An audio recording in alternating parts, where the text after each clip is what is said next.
Hello, friends, welcome back to my channel. Today I'm going to read one more topic, and its name is Disrobing of the Kauravas. Upon discovering that the Pandavas were living out the 13th year of their exile incognito in the land of Virat, Duryodhan resolved to expose their identities before the year was complete so that they could then be banished to the forest for another 13 years. With this devious aim in mind, he launched an attack on the Matsya Desh. The Pandavas sprang into action to help King Virat, with Arjun single handedly defeating all the great warriors of Kuru, including Bhisma, Drona, Karna, and Aswathama. Bhisma, wielding the Sammohini Astra arrow, he rendered them unconscious and asked Virat's son to confiscate their upavastra, upper cloth. The upper cloth embodies the virtues of dignity, value, honor, and pride of the family. Thus, the act was as shameful as being paraded naked. And unlike Draupadi, the Kauravas did not enjoy the privilege of having Krishna rescue them, nor could they protect themselves. Unfortunately, Duryodhan learned no lesson from this incident. After the gambling match, the Pandavas lost everything, but not their self belief and confidence. The defeat only made them stronger. Upon being disrobed, Duryodhan was left nursing a hurt ego. But he did not change his ways. Rather, he grew even more determined in his blind resolve to fight the Pandavas and restore his own glory. The Pandavas, however, lost everything in the wake of the gambling match, but not their self belief and confidence. If anything, their defeat only made them stronger. It was a tough test of time for both the Pandavas and the Kauravas, but it is the way each side responded to their respective situations that sets them apart. The behavior of the Pandavas illustrate that when a person learns from his mistake, he grows in a positive direction and becomes a bigger, better human being. And Duryodhan illustrates that there is the other kind of individual too, the individual who reacts negatively to the situation, whose behavior sets off a chain reaction of negative events that ultimately cause his own downfall.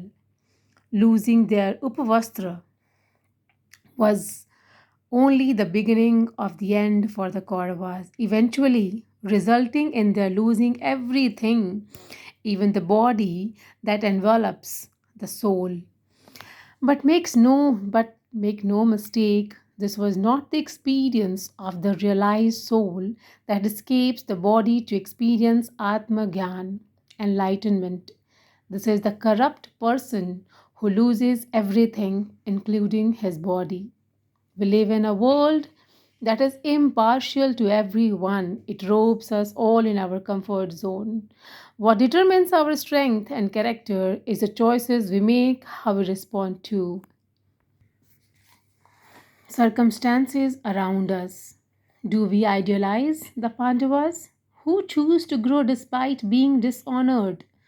Or do we aspire to be like the Kauravas who were already defeated by Arjun but immersed in pride as they were, choose to lose further by responding with vengeance?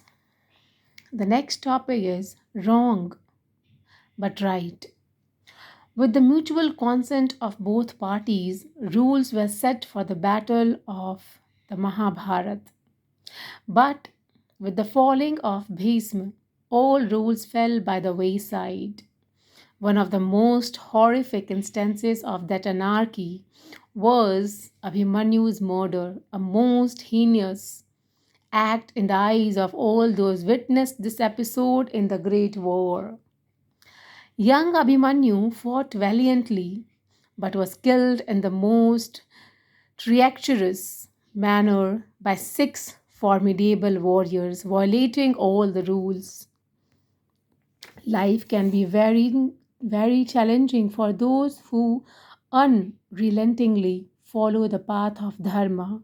And in today's day and age, when dharma and adharma are at constant loggerheads, it becomes even more difficult to decide on a particular path to tread.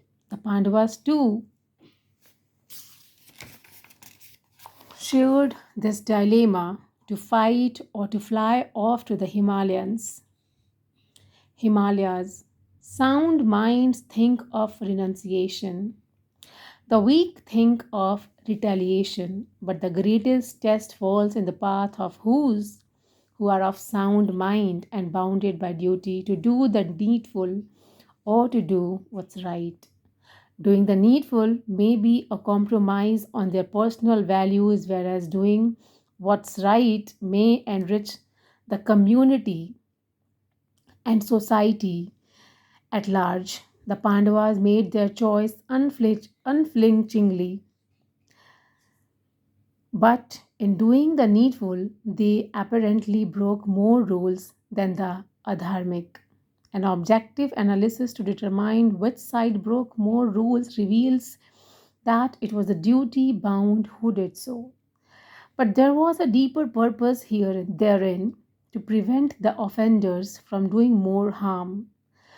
To people who are unfamiliar or vaguely familiar with the Mahabharata, it appears that the Pandavas' tactics were unscrupulous, but it's also true that evil, unscrupulous, adharmic people like the Kauravas believe that people who follow dharma will continue doing so to their detriment, and as a dharmic people they have a license to do as they please without any similar retaliation from the followers of dharma. For the establishment of a fair society, however, even the righteous sometimes need to use cunning and guile.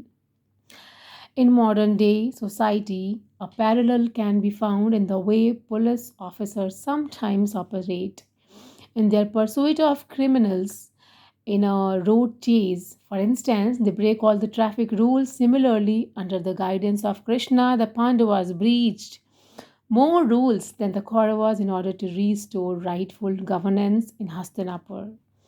Doesn't it take a thorn to remove a thorn? Don't we use poison itself as antivenom? The Pandavas bent their own principles to establish higher values. They fought the ideals of those who had become individualistic, only believing in me and my dharma. They fought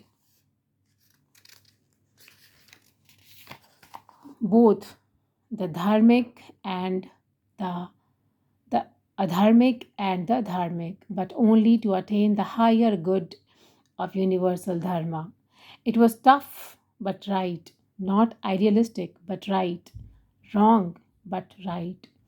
Thank you so much, friends. If you like it, please like, share, and subscribe my channel. Bye. Take care. Good night. Always voice your choice.